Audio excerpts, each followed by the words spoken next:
الصلاة خير من النوم. السلام عليكم ورحمة الله وبركاته.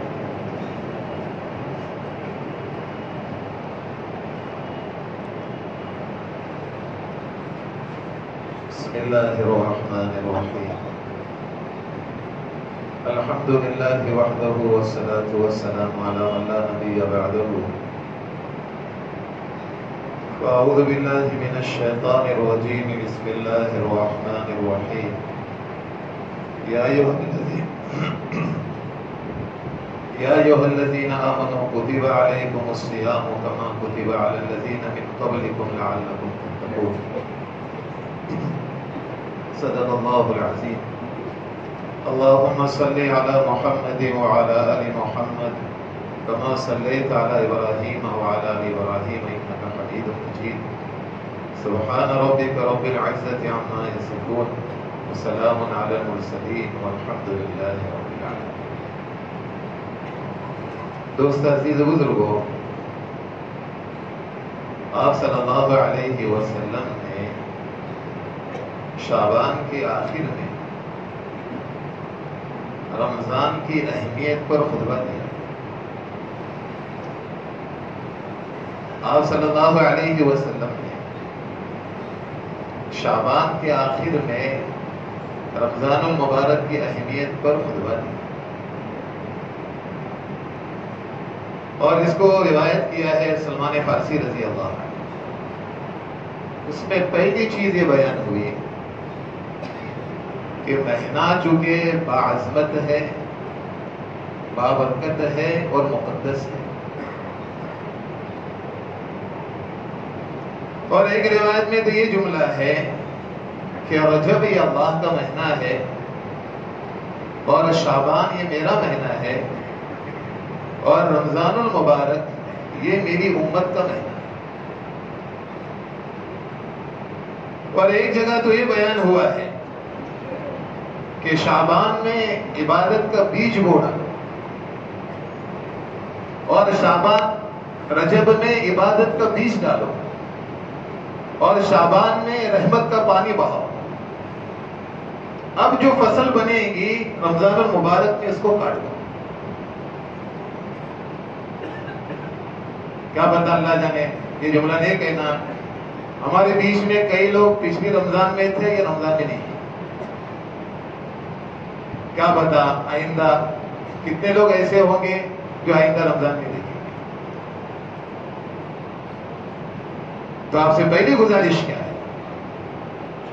پہلی گزارش یہ ہے کہ اللہ کی طرف سے رحمت عامہ متوجہ ہوتی ہے. اس کا علماء نے معنی یہ لکھا ہے کہ رحمت عامہ متوجہ ہوگی تو کثرت سے اللہ سے دعائیں مانگی جائیں. ہماری بستی ہے، بہت سے لوگ ہیں، اس وقت امت ایک حال سے گزر رہی ہے. ایک حال سے امت گزر رہی ہے. بقول شیخ یوسف رحمۃ اللہ علیہ کے بھولی امت اور دشمن چوکنا ہے. یاد رکھنا یہ جملہ. کعبہ کا غلاف پکڑے ہوئے شیخ یوسف نے جملہ کہا تھا کہ اللہ امت بھولی ہے اور دشمن چوکنا ہے. اس چوکنا دشمن سے تو امت کو بچا لے. اس کا ایک ذریعہ دوست عزیز بزرگوں دعا کی طاقت ہے. ایک گزارش کر رہا آپ سے، دونوں مواقع آئیں گے، سحر کا موقع اور افطار کا موقع، اور یہ دونوں مواقع دعا کی قبولیت کی ہے. اس وجہ سے سب سے گزارش کر رہا ہوں کہ جیسے سحر سے فارغ ہو جائے اس سے پہلے اہتمام سے اپنی دعا کی طاقت لگا لیں. ورنہ بعض روایتوں میں یہ آتا ہے کہ پوری رات اللہ کے رسول صلی اللہ علیہ وسلم امت کے حق میں دعائیں مانگتے تھے. شیخ یوسف رحمۃ اللہ علیہ نے فرمایا 3 مواقع اللہ کے رسول کی زندگی کے اہم مواقع ہیں. حجۃ الوداع، دنیا سے جانے کا وقت، اہم وقت ہے، اور آخرت کا وقت. تینوں جگہ اللہ کے رسول امت کو یاد کر رہے ہیں. اس وقت امت جس حال سے گزر رہی ہے ہم اپنی دعا کی طاقت پوری امت پر لگاتے ہیں. حیات الصحابہ میں آپ دیکھیں گے کہ امت کی بے حالی کو اللہ کے سامنے رکھنا سنت ہے. آپ صلی اللہ علیہ وسلم بدر جا رہے, صحابہ کے پاس سواری نے, کھانا نے اور کپڑے نے. عمرو بن عاص کے بیٹے نے روایت کیا ہے اللہ کے رسول نے دعا کے لیے ہاتھ اٹھائے کہ اللہ ساتھیوں کو سواری دے دے, کپڑے دے دے اور کھانا دے دے. حضرت علی فرماتے ہیں بدر سے واپس آئے, ہر ایک کے پاس 2 اونٹ تھے, جسم پر نئی چادریں تھے اور پیٹ ہمارا بھرا ہوا تھا. اور امت اس حال سے گزر رہی ہے آج کہ فاقے کی وجہ سے یہ لوگ مر جائیں گے. اشارتاً کہہ رہا ہوں ساری چیزیں, حالات پلٹا کھانے میں دیر نہیں لگتی ہے. اس وجہ سے گزارش کر رہا ہوں کہ ساری دعا کی طاقت اہتمام سے لگا لیں. دوسرا آپ صلی اللہ علیہ وسلم نے فرمایا کہ جنت کے دروازے کھول دیے جاتے ہیں. علماء نے اس کی تشریح یہ کی ہے کہ نیکی انسان کے لیے آسان ہو جاتی ہے. اور ایک روایت میں ہے کہ ایک اعلان کرنے والا اعلان کرتا ہے ایک خیر کے طالب آگے بڑھ اور یہ گناہ کرنے والے پیچھے ہٹ جائیں. یاد رکھنا 2 جملے عرض کر رہا ہوں.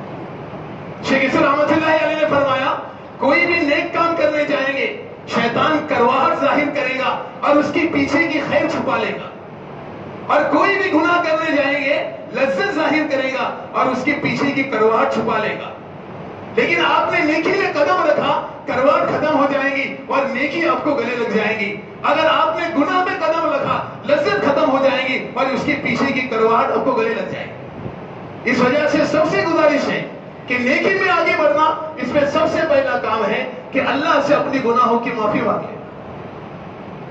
تیسرا جملہ اللہ کے رسول صلی اللہ علیہ وسلم نے فرمایا کہ جہنم کے دروازے اللہ بند کر دیتے ہیں. اس پر علماء نے لکھا کہ گناہوں سے بچنا انسان کے لیے آسان ہو جاتا ہے.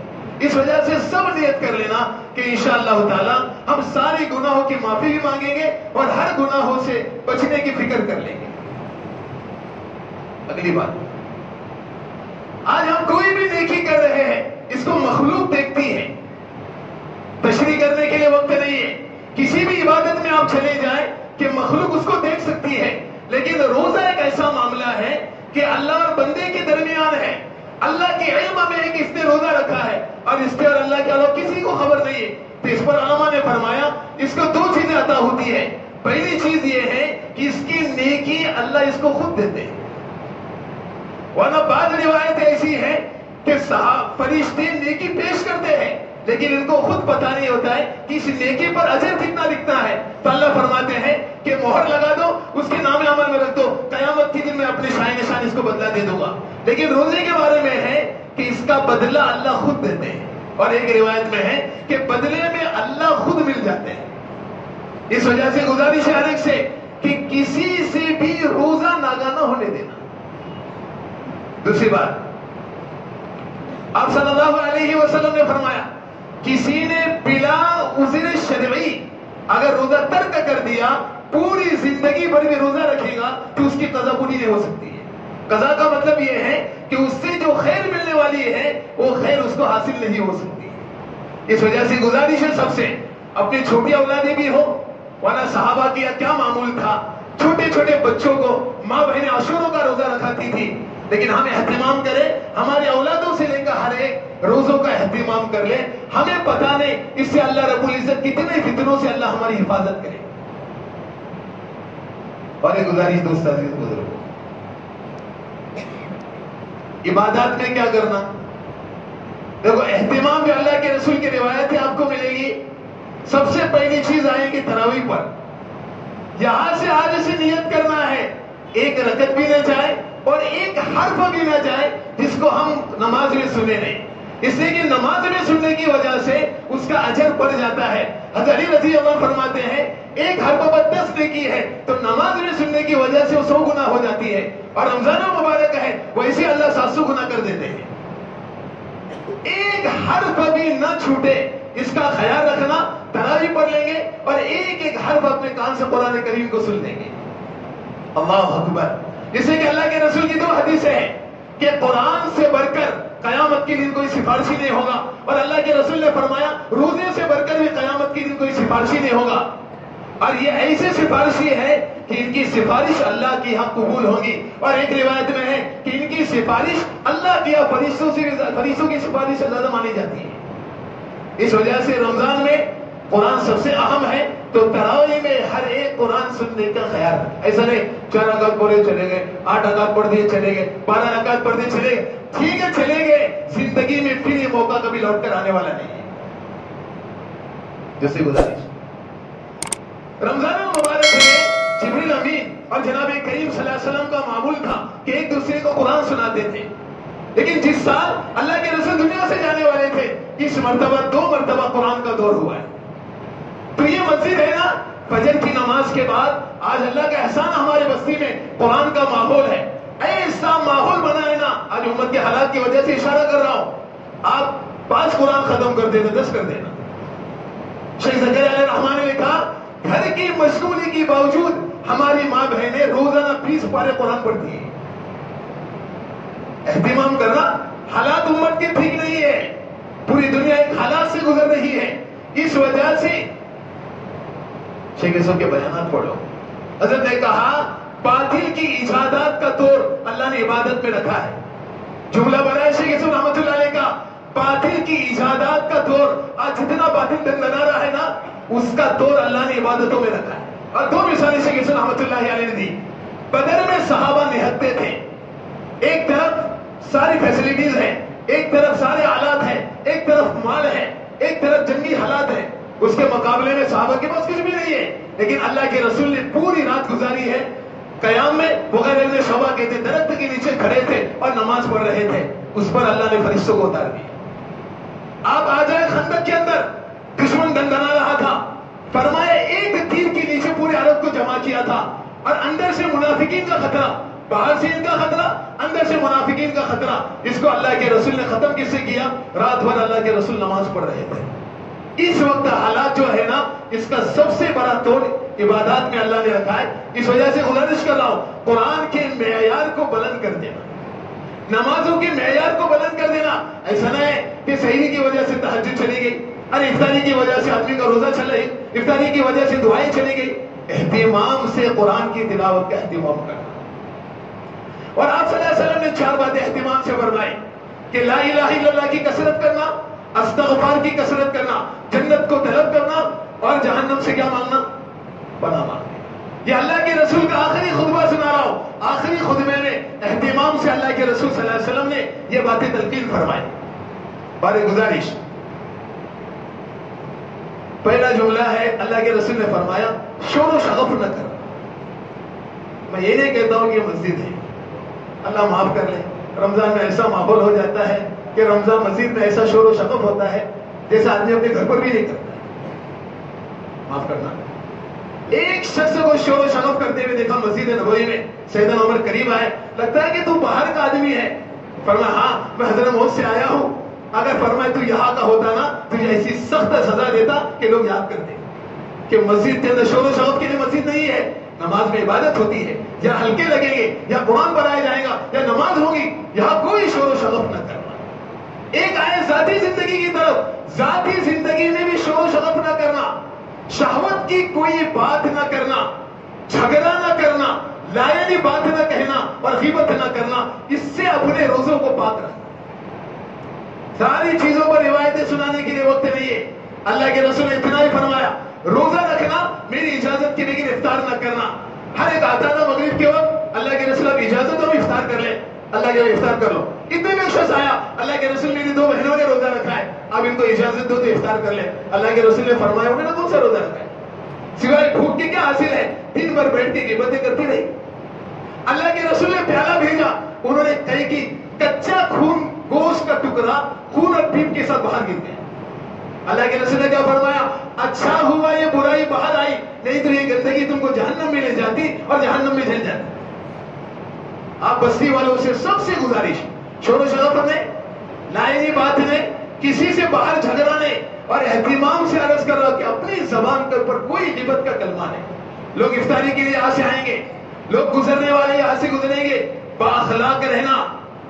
سید ابو الحسن ندوی رحمۃ اللہ علیہ کا جملہ نقل کر رہا ہوں, میں نے عالم کو دیکھا ہے. بقول ابو الحسن ندوی رحمۃ اللہ علیہ کے